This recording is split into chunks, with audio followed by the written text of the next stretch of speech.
जय श्री कृष्णा। स्वागत है आपका हमारे चैनल पर। चलिए आज हम जानेंगे 2025 पौष मास शुक्ल पक्ष पुत्रदा एकादशी व्रत के बारे में और इसका शुभ मुहूर्त, पारण और इस दिन क्या करें और क्या नहीं करना चाहिए तथा इस दिन भगवान श्री लक्ष्मी नारायण जी को क्या भोग लगाना चाहिए, इसी विषय में आज हम बात करेंगे। दरअसल प्रत्येक मास के कृष्ण पक्ष और शुक्ल पक्ष की एकादशी को एकादशी का व्रत धारण किया जाता है। इसे एकादशी ग्यारस व्रत के नाम से भी जाना जाता है।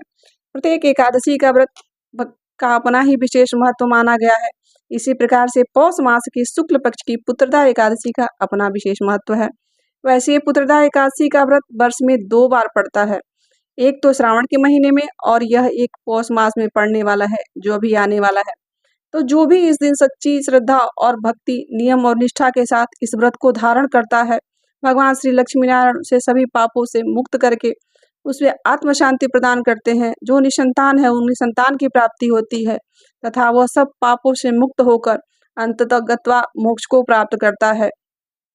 यह व्रत अति मंगलकारक होता है। इस व्रत को करने से आपके पितरों को भी मोक्ष प्राप्त होता है। इस दिन विशेष प्रकार से भगवान विष्णु और माता लक्ष्मी की पूजा करनी चाहिए। पौष मास शुक्ल पक्ष की एकादशी की तिथि प्रारंभ हो रहा है 9 जनवरी 2025 दिन गुरुवार, समय है 12:02 पर और एकादशी की तिथि जो समाप्त हो रही है वह है 10 जनवरी 2025 दिन शुक्रवार 10:21 पर। एकादशी तिथि की समाप्ति है तो सूर्योदय के अनुसार जब एकादशी हमको जो व्रत धारण करना है वह हम 10 जनवरी 2025 दिन शुक्रवार को व्रत धारण करेंगे।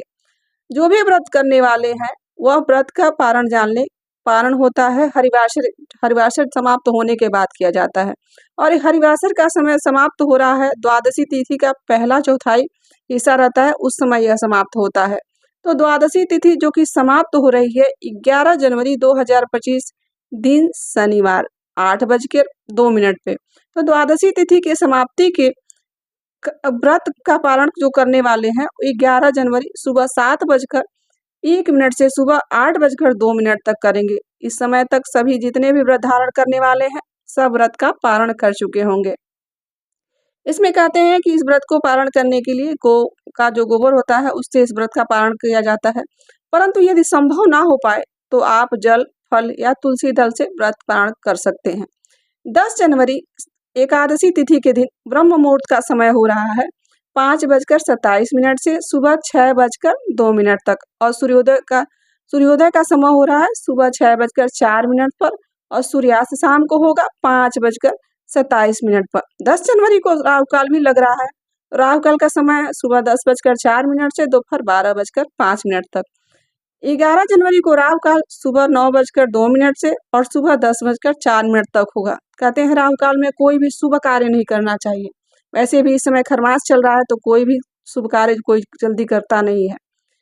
इस बात का ध्यान विशेष तरह से रखें कि इस दिन कुछ विशेष नक्षत्र भी हैं, जो इसमें कृतिका नक्षत्र है दोपहर 1:04 तक होगा, उसके बाद रोहिणी नक्षत्र प्रारंभ हो जाएगा और शुभ योग हो रहा है दोपहर 2:07 से और 30 तक यह रहेगा। उसके बाद शुक्ल योग होगा जो कि भक्तजन एकादशी का व्रत धारण करने वाले हैं उन्हें चाहिए कि द्वादशी तिथि के दिन सूर्यास्त होने से पहले ही भोजन ग्रहण कर लें, रात्रि ब्रह्मचर्य का पालन करें।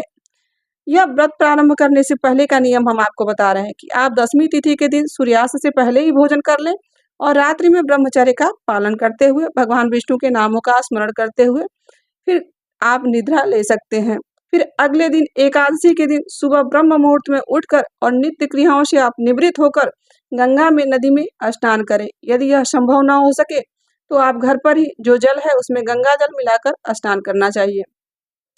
शुद्ध वस्त्र धारण करना चाहिए, भगवान सूर्य नारायण को अर्घ्य प्रदान करना चाहिए और फिर जो भी लोग व्रत कर रहे हैं, जो व्रती हैं, उन्हें व्रत का संकल्प लेना चाहिए और भगवान विष्णु नारायण जी के सामने खड़े होकर कहना चाहिए कि हे भगवान, आज मैं पौष मास शुक्ल पक्ष की पुत्रदा एकादशी का व्रत धारण करने जा रहा हूँ या जा रही हूँ। इस प्रकार से भगवान से प्रार्थना करते हुए यह व्रत कहें भगवान से कि हे भगवान, मेरा यह व्रत निर्विघ्न पूरा हो जाए और मुझे पुण्य फलों की प्राप्ति हो। जो आपके मन में जो इच्छाएं हो या जो कामना हो वह भी आप भगवान से कह सकते हैं। एकादशी तिथि के दिन रात्रि में उपवास रखते हुए जब आप दिन और रात्रि दोनों समय उपवास रखना चाहिए। इस दिन अन्न या नमक नहीं खाना चाहिए। यदि आप अधिक वृद्ध हैं या अस्वस्थ हैं तो आप फलाहार ग्रहण कर सकते हैं या आप सेंधा नमक भी खा सकते हैं। इस दिन भगवान का सुबह और शाम के दोनों समय आपको विधि विधान के साथ पूजन करना चाहिए। एकादशी तिथि के दिन भगवान विष्णु का जल से अभिषेक करें। कहते हैं कि पुत्रदा एकादशी के दिन भगवान का खास तौर से दूध से अभिषेक करना चाहिए और उस दूध को प्रसाद के रूप में सबको बांट देना चाहिए और खुद भी उस प्रसाद को ग्रहण करना चाहिए। यह अत्यंत फलदायी माना गया है। गाय के दूध से स्नान कराइए प्रभु भगवान को और उसके पश्चात पंचामृत से स्नान कराएं। पंचामृत तो आप सभी लोग जानते हैं कि गाय के दूध, घी, दही, मधु और शक्कर, इन 5 वस्तुओं को मिलाकर पंचामृत बनाया जाता है, जो भगवान विष्णु को अति प्रिय है। इसके पश्चात आप शुद्ध गंगा जल से भगवान को स्नान कराइए, उन्हें पीला वस्त्र चढ़ाइए, यज्ञोपवीत यानी जनेऊ अर्पित कीजिए। उसके बाद काले तिल, तुलसी दल भगवान विष्णु को अर्पित करें। जितना आपके पास संभव हो सके, जितने पुष्प हो वह भगवान को अर्पित करिए। आप पीला फूल जरूर भगवान विष्णु को चढ़ाइए, इससे भगवान अति प्रसन्न होते हैं। कमल का फूल मिल जाए तो अति सुंदर। और फिर उसके बाद धूप और दीप दिखाइए। अनेक प्रकार के नैवेद्य जितना आपसे सामर्थ्य हो उन नैवेद्य को भगवान को अर्पित करिए। कहते हैं कि आप भगवान विष्णु को जो भी नैवेद्य या जो भी प्रसाद अर्पित करते हैं उसमें तुलसी दल जरूर डालना चाहिए, इससे भगवान बहुत प्रसन्न होते हैं और बिना तुलसी दल के भगवान कोई प्रसाद ग्रहण नहीं करते हैं। यह सब करने के बाद आप भगवान का मतलब मुखवास कराइए। आप पान सुपारी उन्हें अर्पित करिए और उसके बाद यदि अपने कर रहे हैं तो भी और नहीं तो किसी ब्राह्मण को बुलाए हैं तो भी आप कोई द्रव्य दक्षिणा भगवान को अर्पित करिए और विष्णु चालीसा का पाठ करिए, विष्णु सहस्त्र नाम का पाठ करिए। भगवान का इसे सुबह और शाम दोनों समय विधि से पूजा करना चाहिए। एकादशी को रात्रि में जहाँ तक हो सके जागरण करें, भजन कीर्तन करें और सोना नहीं चाहिए उस दिन। अगले दिन जान लीजिए कि द्वादशी के दिन सुबह उठकर आपको स्नान करके शुद्ध वस्त्र धारण करके सूर्य नारायण जी को अर्घ प्रदान करें। उसके बाद भगवान का पूजन और आरती कर ले। फिर समय है के अनुसार व्रत का पारण करना चाहिए।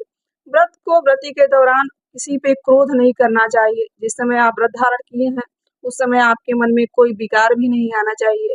ना ही आप किसी के प्रति ईर्ष्या द्वेष की भावना के साथ कोई भी व्रत रखें। व्रत के दौरान आप हरि मंत्र का जाप करिए, ओम नमो भगवते मंत्र का जाप करिए या फिर हरि गोविंद हरे मुरारे या फिर कृष्णाय वासुदेवाय हरे परमात्मने प्रतः क्लेश नाशाय गोविंदाय नमो नमः। इस मंत्र का भी आप जाप कर सकते हैं। आप प्रयास करें कि उस दिन कोई भी तामसी वस्तु ना ग्रहण करें, जैसे नशीले पदार्थ का सेवन न करें। आप भगवत भजन में ही पूरा दिन समर्पित करें। जो भी व्यक्ति इस प्रकार से व्रत को धारण करके भगवान विष्णु की पूजा करता है, भगवान उसके सभी पाप और कष्ट दूर करते हैं। तो दोस्तों, यह थी पुत्रदा एकादशी से जुड़ी हुई कुछ छोटी मोटी जानकारियां और उससे क्या करें और क्या ना करें। आशा करते हैं कि आपको आज की वीडियो अच्छी लगी होगी। यदि आपको मेरी वीडियो अच्छी लगी होगी तो कमेंट में श्री लक्ष्मी नारायण अवश्य लिखें और कमेंट करके बताएं कि आपको वीडियो कैसी लगी। यहाँ तक बने रहने के लिए आप सभी का बहुत बहुत धन्यवाद। भगवान लक्ष्मी नारायण आपका सदा कल्याण रहे। राधे राधे। जय श्री कृष्णा।